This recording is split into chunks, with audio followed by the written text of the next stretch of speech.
Olá, meus amigos, é um prazer mais uma vez estarmos aqui conversando. É um prazer mais uma vez podermos conversar a respeito de assuntos tão importantes e agradeço desde já por todo o tempo que tem despendido para ouvir esse pequeno raciocínio. Eu estava analisando algumas passagens bíblicas e uma que me chamou a atenção foi Jesus caminhando por entre a tempestade até chegar no barco junto com seus discípulos. A Bíblia diz assim que Jesus estava, alimentando as pessoas e fazendo ali o seu pequeno sermão, quando as multidões não paravam de chegar e de crescer e Jesus precisava sair daquele lugar para auxiliar outras pessoas. Então, após alimentá-las espiritualmente e fisicamente, os seus discípulos saíram primeiro que Jesus e foram para um lugar, uma beira de praia, longe dali de onde eles estavam, e Jesus saiu de repente e desapareceu. E eles estavam procurando Jesus porque não sabiam onde Jesus estava.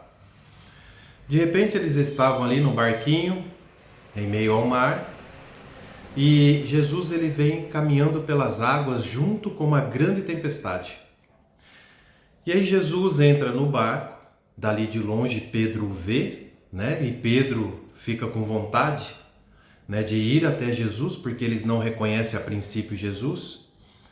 E Pedro quer caminhar até Jesus, e Jesus pede que ele caminhe, se ele tiver fé, lógico. E Pedro começa a andar sobre as águas até Jesus. Quando ele chega próximo a Jesus, ele começa a afundar e Jesus o segura pela mão e o traz até o barco. Assim, Jesus entra no barco junto com Pedro e Jesus tem ali alguma conversa com eles, mas na Bíblia diz que Jesus adormece.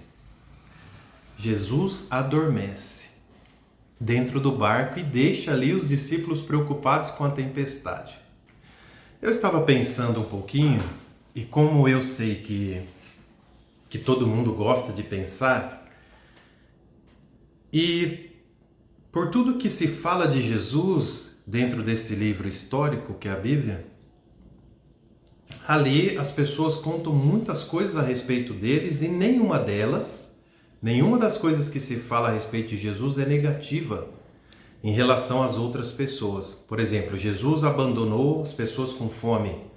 Jesus viu o cego e foi embora e nem conversou com ele, Jesus viu ali o coxo, o paralítico e ficou recostado à mesa se alimentando e não se interessou por aquela pessoa. Então nós não vemos coisas negativas desse jeito,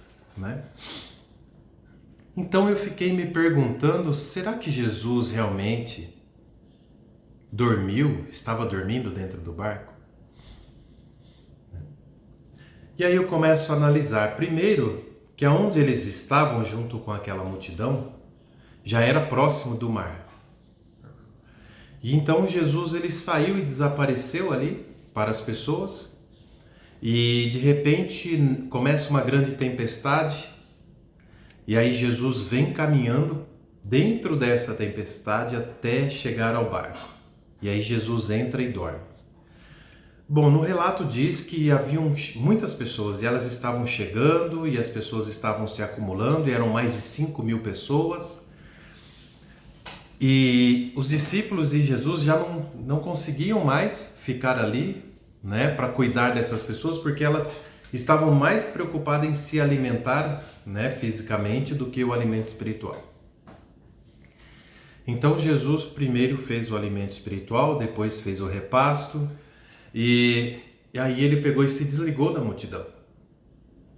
E Jesus caminhando por entre as águas, ele veio junto com a tempestade.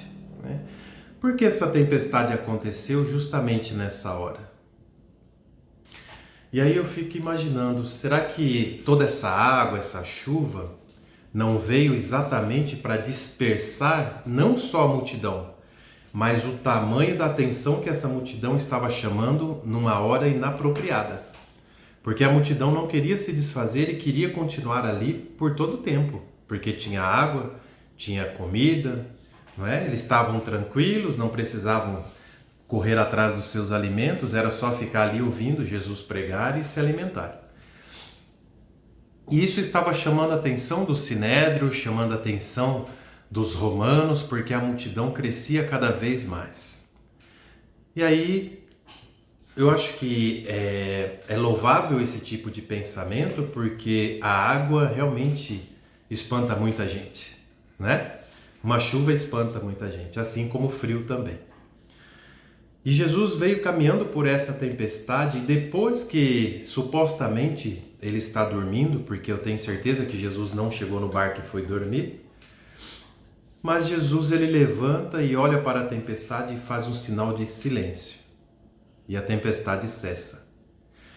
Então nós vemos que Jesus, com o nosso pensamento espiritualista, pensamento espírita, nós nos aprofundamos um pouco mais nas coisas da mente, nos poderes que Jesus disse que nós temos, e começamos a observar que Jesus usou ali esses poderes, tanto para trazer a tempestade, quanto para cessar a tempestade. Porque assim ele conseguiu dispersar a multidão, conseguiu dispersar a atenção do Sinédrio, a atenção dos soldados romanos, mas também ele conseguiu limpar os miasmas e as vibrações que ficaram naquele lugar. Porque Jesus ele não fazia só a cura física, ele fazia também a cura do seu corpo energético, do seu perispírito, do seu estado mental. Logo você para de emanar os miasmas, mas os miasmas emanados, ou seja, aquele pensamento, pensamento materializado acima de você, precisam ser dissolvidos, limpados, não é? Então essa tempestade, essa chuva veio para limpar toda essa energia que estava ali. Assim Jesus, vindo até o barco, ele repousa, como o médium entra em transe profundo e sai para trabalhar nessa tempestade. Então esse pouco tempo que Jesus ficou adormecido, né, vamos dizer assim, ele estava na verdade fazendo uso dos seus poderes fora do corpo, para cuidar daquelas pessoas, para tratar esses miasmas e para aliviar os sintomas negativos daquela grande multidão que estava ali sedenta do amor de Deus e do amor do Cristo. Assim fica mais compreensível e é mais provável que tenha acontecido algo assim do que simplesmente Jesus do nada vir caminhando junto com uma tempestade que também apareceu do nada e ele deitar e dormir e deixar os seus pupilos, que eram seus filhos espirituais, sofrendo ali no meio da tempestade, passando medo e dificuldades depois de muitas e muitas horas de trabalho árduo. E assim Jesus chega e dorme e abandona os seus discípulos. Então eu creio que isso não seja possível, que é mais provável que Jesus realmente tenha feito um trabalho de grande médium, que ele era o maior que já existiu, saiu do corpo e foi trabalhar para limpar todas aquelas energias e fazer o seu trabalho de governador espiritual do planeta. Assim, após terminado esse trabalho, ele volta ao corpo, toma toda a sua potência espiritual e simplesmente cessa o trabalho necessário com a limpeza das energias deletérias que ali estavam.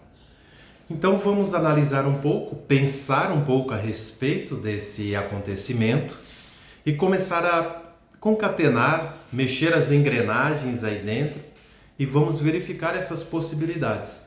Isso daqui não é uma verdade, mas é um pensamento mais lógico para nós que já temos um pensamento mais elevado. Não estamos comendo a comida de criança, como disse Paulo.